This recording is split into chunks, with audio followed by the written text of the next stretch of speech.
Peace. Welcome back to the You and I Versal Temple for the Sun, Planet, Moon, and Stars. I'll be your Lord of Hosts, Lord Messiah. And today's topic, we're going into uh, culture versus career. You know what I'm saying? And I just wanted to build on this topic, you know what I mean? Share some information on this topic. Today's mathematics is culture. Some say culture or freedom, you know what I mean? But how the original mathematics was taught, as said by the Father Allah, it was culture and power. Freedom and refinement were added later. So it was knowledge, wisdom, understanding, culture, power, equality, Allah, God, build or destroy, born, and cipher. And some say knowledge cipher or knowledge as cipher. So, today's mathematics is culture, which is the fourth degree. So today being the fourth, today is culture. And what is culture? Culture is one's way of life. You know what I mean? Culture is the way that you choose to project yourself in this world. You know what I mean? Or in your own world in which you create. You know what I mean? Because you are the father and the mother of civilization. So you actually create your own world. You know what I'm saying? You are the trendsetter. You know what I'm saying? Everybody follows what you do. So, you know what I'm saying? When a black woman comes out with a new hairstyle or a new dress or a new, whatever, all other women start following that. Whenever the black man comes out with a new slang word or a new this or new that, everybody starts following that. You know what I'm saying? So we are the very creators of culture. You know what I'm saying? And more specifically, look at hip hop culture. You know what I'm saying? As opposed to rap music. Oh, you know what? That's a perfect example to explain what I'm talking about. Culture versus career. Hip hop is a culture. Rap music is a career. So in other words, you got a lot of these young kids getting rich today off of having a rap career, but they don't really understand or implement or exercise the essence of hip hop culture. You know what I'm saying? Because they're not in tune with the roots. Matter of fact, ASAP Rocky did an interview recently, and I found out that his original name is Rakim. Did y'all know that? ASAP Rocky's original name, like his birth name, is Rakim. You know what I'm saying? Named after, of course, the god Rakim. You know what I'm saying? The god MC. You know what I'm saying? The god, one of the godfathers of hip hop. You know what I'm saying? Culture.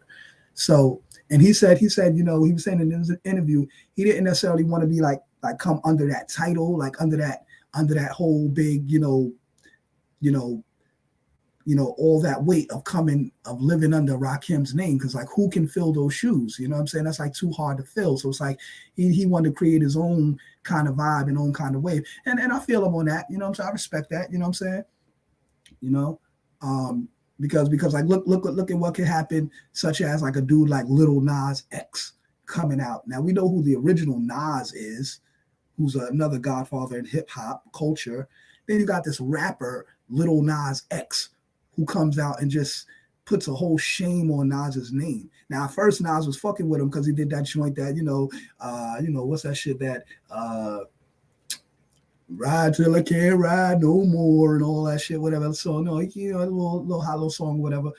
Then the fucking Illuminati got this nigga, man. Now they got this nigga doing all this gay shit. This nigga's running around like he's fucking pregnant. Like, come on, bro. None of that is hip hop culture. You know what I mean? I was watching an interview last night too on an old hip hop documentary, and they was interviewing Dougie Fresh. And Dougie Fresh was, he's doing his beatbox shit, you know what I'm saying? And then afterwards, as he was interviewing, he was dropping jewels on the interview and like letting them know, like, yo, man, we represent hip hop culture, you know what I'm saying? Like the young kids out here, they see us and they know that we representing something real, you know what I mean? That they could relate to, you know what I'm saying? When they see a dude out here with, wearing all this glittery gold and his hair is all long and his nails, he let his nails grow mad long. He like, yo, that's some stuff that, that's cool for them, you know what I mean? But as far as, like representing a man, like, that ain't, basically saying that ain't cool. We don't rock with that shit. You know what I'm saying? Basically. So, he these young, and he said like, the young kids, we just kind of lead the way. And he even says that in the scripture that the young shall lead the elders, you know what I'm saying? The elders. See a lot of these young kids becoming economically, rich, economically prosperous, saying, through this music thing and whatnot. And by them doing their own thing, saying, learning this industry, learning how the stream shit goes, learning all of that shit. These young kids is on the computer world, internet world and all that shit. So they mastering that shit, and they teaching us the like the older people, how to do this stuff. You know what I'm saying? So like we leaning, the oldest is leaning toward the young for education nowadays. You know what I'm saying? So that's why you say you're never too old or too young to learn or teach. You know what I'm saying? A baby can teach you something if you're doing knowledge, if you're paying attention. You know what I'm saying? Babies teach you all day. So, like I was saying, the difference between culture and career. A lot of the rappers, they get into it for a career. Like, yo, I'm gonna make mad money, I'm gonna do mad shows, I'm gonna do my thing, I'm gonna be a famous rapper. You know what I'm saying? More so just looking toward the career, but not really looking toward restoring the culture that's been hijacked by these record labels. You know what I'm saying? Remember the song Self-Destruction? Self-Destruction. You're headed for self-destruction. Come on. Self-destruction. You're headed for self-destruction. That song right there was a lyrical prophecy. It was more than just a song. That was a lyrical prophecy because they was basically foretelling you what was going to happen in hip hop and the road that we're leading down and where it's going to go to. You know what I'm saying? Self-destruction. And sure enough, what happened? You know what I'm saying? The rappers forgot about the culture and just was interested in the career of making money, and they'll do anything, project any kind of image, tell women to shake their ass and call them bitches and all that, sell drugs, promote this whole street life and gang activity and all that shit. And they think it's cool, and they think they're just getting paid to do the shit that some of them might be doing in real life. But the majority of them ain't doing that shit. They know you could rap about anything nowadays, and the shit ain't even got to be true. But if it sounds good, they'll sign you, and you'll get a record deal. You know what I'm saying? So it's like a lot of these dudes is not really expressing their everyday life or their everyday culture in their lyrics. They're expressing some fantasy stuff that they think they need to say to make sales because it's a career to them, not a culture. You know what I'm saying? So I say that you use your career to build or to support your culture, because your culture is your everyday life. Don't be people get so immense in their career that they lose their culture. You know what I'm saying? You go on a job and they tell you, oh, you can't wear your hair like that. Oh, you're da da da da da. You can't, and they tell you all these type of things that might be restricting against your culture or how you choose to live. If you are Islamic and you wear a certain type of head garment and that's what you wear every day, when you go on a job, they're going to tell you, oh, you can't wear that. Then you have to write a letter to the human resource department, letting them know that this is part of your religious custom. And you have the right to express that on the job in public and private. And they can't discriminate against that. But who's going to do that? You know what I'm saying? People be afraid. They just listen and be like, oh, well, they said I can't wear my hijab. They said I can't wear my kufi. Oh, they said I can't wear my crown. Man, listen. You address the proper people beforehand, then it'll be known that, yes, he's allowed to wear his crown. He's allowed to wear his kufi. She's allowed to wear her hijab. That's part of their custom, their cultural custom or their religious custom. And they're not to be discriminated against. Just like a Jewish person comes on the job and they wear their yarmulke, they don't tell them, hey, you can't wear that yarmulke on this job, because they know that that's part of their religious custom. And they know that they're going to be considered anti-Semitic if they try to tell them they can't wear that and get a lawsuit. You know what I'm saying? So they respect their customs. So we have to start implementing what you call international customary law. See what I'm saying? We have to start dealing in customary law. And customary law is customs of a people in a general society, and those customs are generally respected as law. You know what I'm saying? So, you know what I mean? You have to respect the customs of a people, and customs come with culture. You know what I mean? So, acknowledging a person's customs, you acknowledge their culture. You could tell a person's career by their name badge. Oh, he got a name badge. He works at so and so. It says John. He works at Raymore and Flanagan. Oh, okay, yeah, whatever. Like you know their career, but you don't necessarily know their culture unless they're expressing that. You know what I'm saying? Unless you see them doing something like every day. Like yo, every day at lunchtime, the guy Muhammad, he goes in the locker room and he puts out his prayer rug and he starts praying. And he does that every day before he comes and eat lunch or whatever. Like, you know what I mean? That must be part of his custom, his culture, his religion. You know what I'm saying? People respect that. You know what I'm saying? They'll see him in the locker room doing his thing. They'll try to, keep quiet and let him do his prayer. And, you know what I'm saying? And they respect his custom. You know what I mean? So, because they see him doing it every day and he's serious about it. You know what I'm saying? And he doesn't disrespect other people when they do whatever customs they do. You know what I'm saying? And, so it's all about mutual respect. You know what I'm saying? Culture borns knowledge. You know what I mean? So when you knowledge a person, you respect their culture. So, for example, we say knowledge is to look, listen, and observe, also to respect.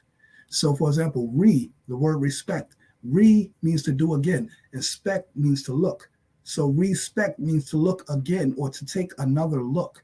So, for example, you might see you walking down the street somewhere, or you in a mall somewhere, where you at, and you see a certain people wearing a certain type of clothing. And then you might look back and be like, wow, I've never seen nobody dressed like that. And then by you looking again, it causes you to start doing the knowledge. It causes you to start looking at them, listening to them, observing them. And then when you see like, oh, okay, they might be whatever, a culture or whatever, religion, whatever, then you respect them and you be like, oh, okay, I see why they dress like that. Maybe they're of this religion or this culture, or maybe they're from this country or whatever case may be. So then afterwards, you be like, okay, and then you respect them because you did the knowledge. You took the time and did the knowledge. You looked at them, you listened to them, you observed their ways and actions, and you understood that was their culture.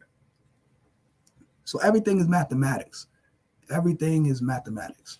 You know what I mean? So by people expressing their culture on a consistent basis, a daily basis, that empowers them. That brings them a form of power because they see like, yo, these people, they real serious about their culture, man. They do this stuff every day. Like, yo, them guards, them 5%ers, they be out there teaching this stuff every day, man. Damn, every time I come by, them brothers talk about, yo, the mathematics and the supreme alphabet and today's lessons and how you see today's and all that stuff. They be getting deep with that stuff.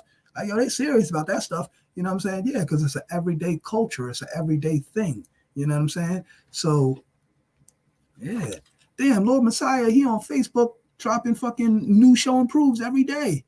Yeah, God, because it's the culture. It's about showing improving. You know what I'm saying? So that's what it is, man. You know what I mean? So that's culture over career. You know what I'm saying? When your culture stands over your career, because you know that your culture is your way of life, regardless if you have a career or not. You could be unemployed and still live your culture. You know what I'm saying? But a lot of people start a career and start to lose their culture. You know what I'm saying? So it's like, what are we really doing? You know what I'm saying? So, like I said, you use your career to boost or to support your culture. So, for example, if your culture is to teach and to elevate the youth, then you might want to start a career where you can make a lot of money and maybe start funding some kind of programs or build a school or something where you can teach more effectively. That's how you use your career to build your culture. You know what I'm saying? And also your culture to build your career. Because when you come on a job, you're going to let them know that you have that you have these cultural practices and, so forth and so forth. And, and that you respect everybody. They might be like, you know what? We might have a job for you in the human resources department. You could be the one to handle, whatever, ethnic differences or problems that arise, and maybe you could be the one to handle that. If they see you have that type of knowledge and skills, and so forth, so forth. You know what I mean? So that can lead to other things. People be afraid to express who they are because they think it's going to work against them. It may, of course, there may be some certain discriminations, but if you're professional, intelligent about how you go about things, then it'll work in your benefit. You know what I'm saying? Like, like the police, they say like, oh, these guys out here, these 5%ers, they think they're so smart and they try to defy authority and stuff like that. Now, the ones that they can catch slipping, that ain't really about their shit and not really on their square, they could harass them and maybe try to treat them some kind of way. But those of us who are intelligent and on our square and know how to speak for ourselves, represent ourselves, and present self properly, it don't happen that way. It's a whole different way because it's a whole nother energy that they're dealing with. Everything is about energy as well. You know what I'm saying? So the energy that you give off. If you give off a vibe that you're young, dumb, and belligerent, and you just on some bullshit, then they're gonna treat you just like whatever. But if you show that you're intelligent, calm, cool, and collective, you know how to express yourself. Boom, boom, boom. All that drama shit ain't even necessary. I mean, like one time I was riding with this white boy, right? And they pulled us over. We smoking weed in the car and shit. Cops pull up behind us. Cop gets out on my side, run over to my side. Of course, they just supposed to address the driver first, but of course they see the melanated man on the side and the passenger. They run to me. Fucking cop comes to the car talking about, I'm about to rip you out of this car. I'm like, dude, that ain't even necessary, man. I had a little clip. I was smoking a clip. Y'all pulled up. I threw the clip over there. I mean, if you want to look for it, I mean, by all means. You know what I'm saying? So anyway, that was just to diffuse all of that energy. He trying to jump out like, nigga, it's a fucking clip, nigga. I'm smoking a little clip, nigga. It's not that serious, dude. Like, really? Like, nigga, chill out. You know what I'm saying? So like I said, I was just to diffuse all that hyper tension he was trying to, exhort, and then thinking I was going to match his level and try to get all hype with him, and then he could do what he said he was going to do, snatch me out the car and all that. Like, nah, nigga, like, man, get out of there with all that, man. You know what I mean? Like, anyway, next. So then whatever, they we get out the car on some peaceful shit, not on some dragged out the car. Yeah, I mean, he starts talking this, da da da. Then the lady cop, she sees me wearing the 7 on my medallion, the 7 medallion, and she's like, "Oh, what is that 7 about? What does that 7 mean?" I said it means I'm a man of peace, and I said you're a peace officer, right? She was like, "Yeah, I used to be. Yeah, like, yeah, bitch, I know what your job is. You know what I'm saying? Don't try to talk that shit to me, thinking you're gonna get me on." And really, what she was trying to do was she was trying to be slick, like on some like, yeah, you're supposed to be God, right? That 7 represents God, right? Black man is God, right? But yeah, we're in control right now. We're telling you what to do right now, God. See, she was really trying to say some slick shit, you know what I'm saying? But the way that I handled her and the way I responded to her, like I said, it made her get on some shit that, like, get on my level, like, yeah, it means I'm a man of peace. You know what I'm saying? You're a peace officer, right? You know what that means, right? Oh yeah, I used to be in peace officer. Yeah, exactly. Meaning, because there is no more police. Technically, there is no more police officers since like 1935. They all have become peace officers, but they don't say they peace officers. They say they police officers, and the word police means policy officers. They are here to enforce policies. Policies of what? Policies of corporations that they are here to protect. That's all they do, is protect property in corporations. They protect property. So, for example, you know how they always go to the 7-Eleven or something? They give them free donuts and coffee and all of that. Anytime they got a problem at 7-Eleven, police is right there, like fucking 2 seconds, because they cool with the people at 7-Eleven. Yeah, they get them free donuts and stuff and that, and they're cool and all of that. And yeah, they kiss ass to the police, and yeah, a lot of people, they come, they steal here and stuff like that, man. You guys got to get here quicker. When we call you, you guys not come. You guys got to come quicker and catch these guys. Okay, we got you, man. You know what I'm saying?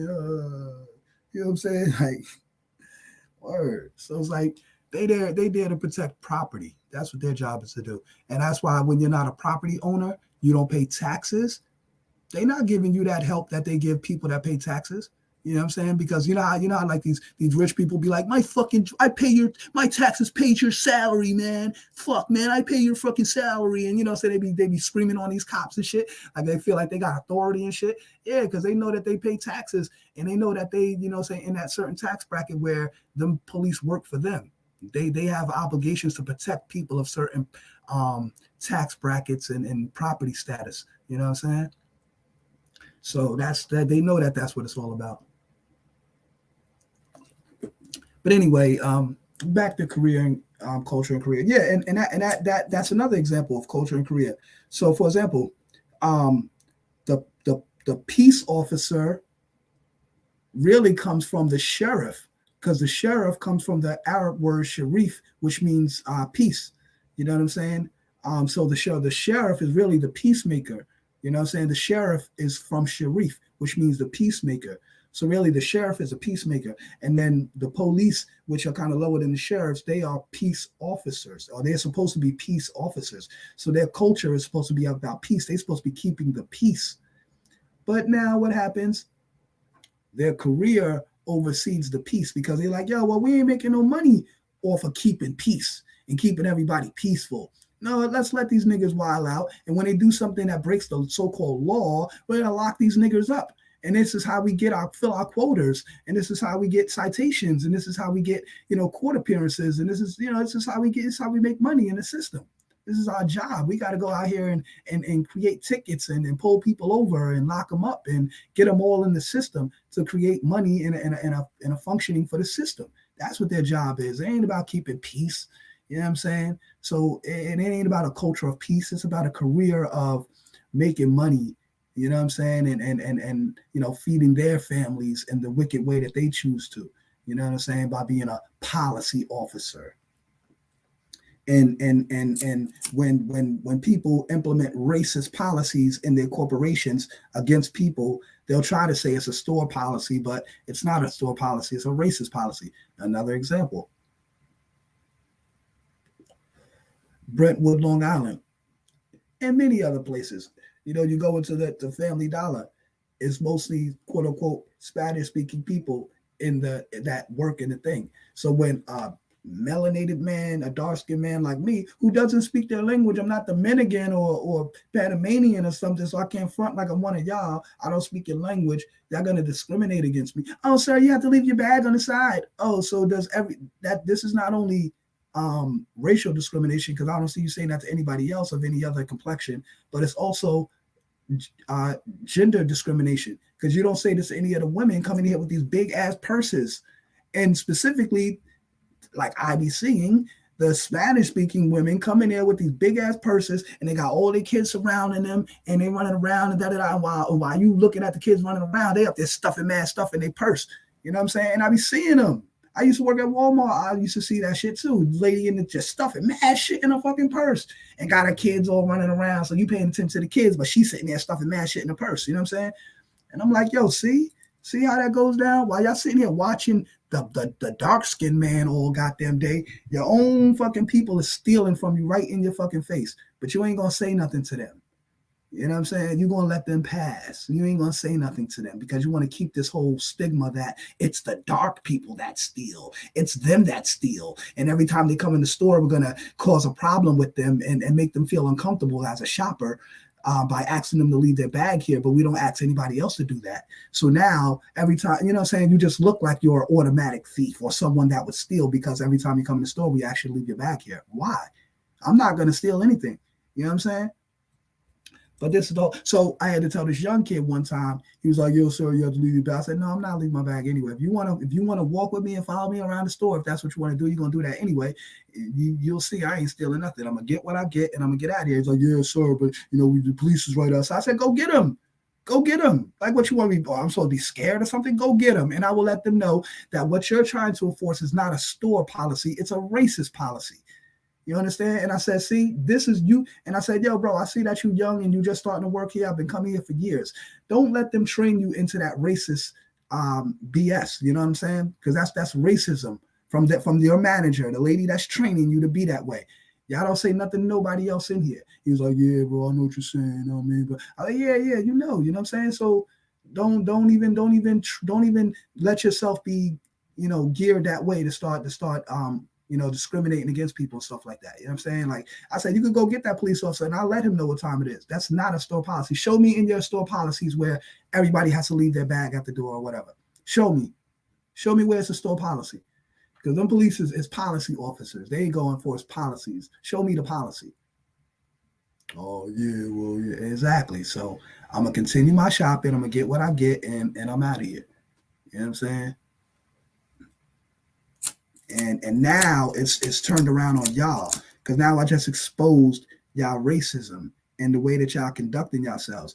And like I say, now here it goes where people try to use their profession as an excuse for their obsession. You know what I'm saying? Reality is you really obsessed with me. You obsessed with the melanated man. When I come in here, you want to watch me. You want to observe me. You want to do the knowledge to me. It ain't because you think I'm stealing, nigga. You just on my shit. You want to watch me. You're obsessed with me. You know what I'm saying? You know, you always got somebody that's always saying something about you, or they're like, dude, miss, whoever, you get off me. You're obsessed with me. You know what I'm saying? You always got something to say about me. Certain dudes doing their lives on Facebook. Every time they do their live, they starting off with my name. Yo, so Lord Messiah said, see, man, all we got to do is, nigga, shut up, man. Stop running my name. Why you need my name for your fame? Using my name for your claim to fame. Get out of here with that, man. That niggas is corny, man. You know what I mean? But that's career over culture. And see, and now really too, the science is that now I'm not saying all Spanish people are like that. And say knowledge that anybody of Hispanic origin that's watching this. No, I'm not saying that all Spanish people are like that, but a lot of them are that do be in these places of work or whatever. And they have a collective discrimination. You know what I'm saying? Because the so-called white man tells them that, yeah, you could come to America and outdo the niggers. You could work harder than them. We'll hire you and we'll put these niggers out of the job market. Yeah. You know what I'm saying?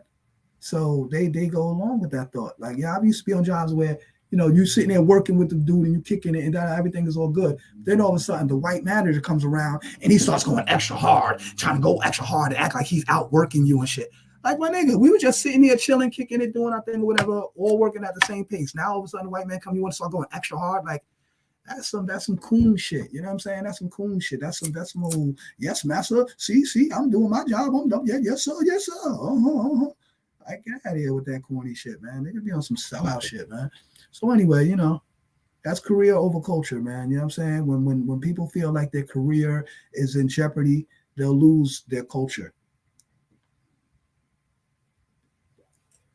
It's like you got the culture degree in the 1 to 14, you know what I'm saying?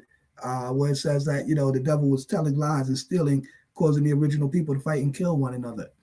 You know what I'm saying? So this is what they do as a culture. They tell lies, they steal, they cause the original people to fight and kill one another. You know what I mean? Spreading lies amongst us, causing us to go against each other. Oh, well, so-and-so said da-da-da. So-and-so said so-and-so, da-da-da.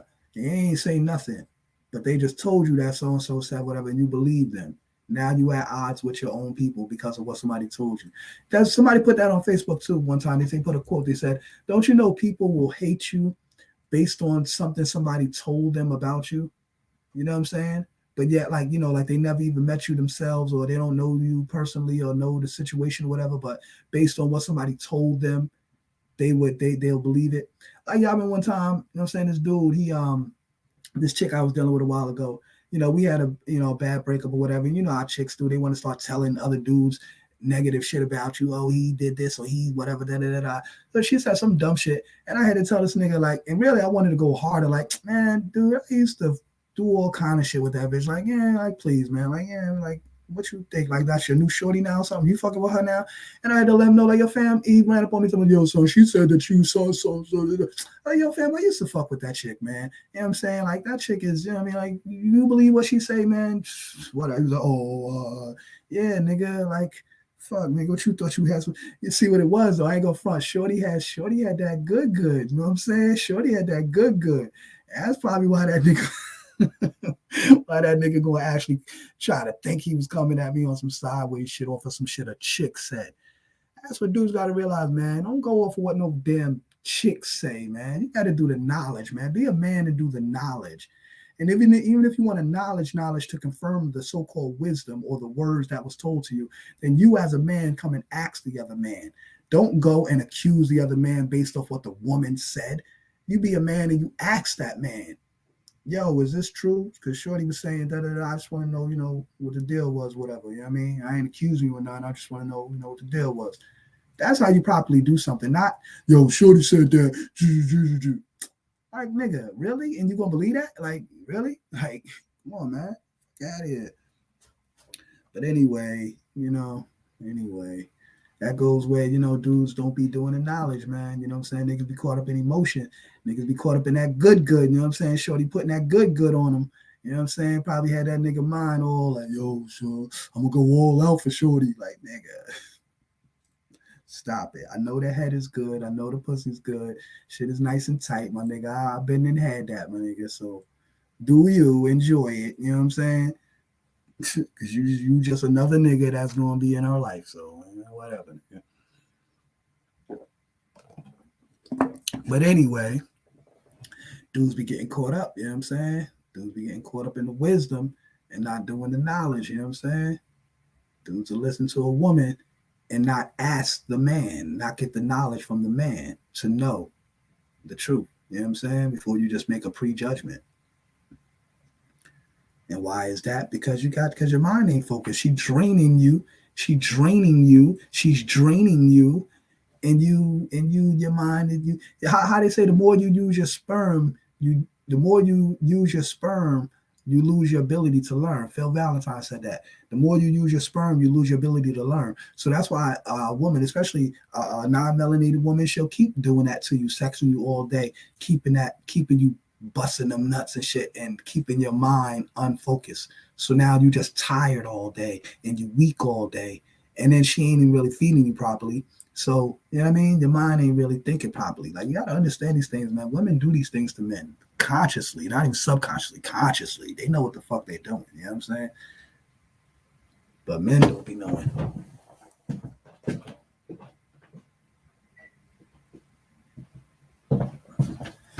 So, anyway, man. So going back to the Jew, career versus culture versus career. And like I said, basically, you have to put your culture over your career and use your career to fund your culture. You know what I'm saying?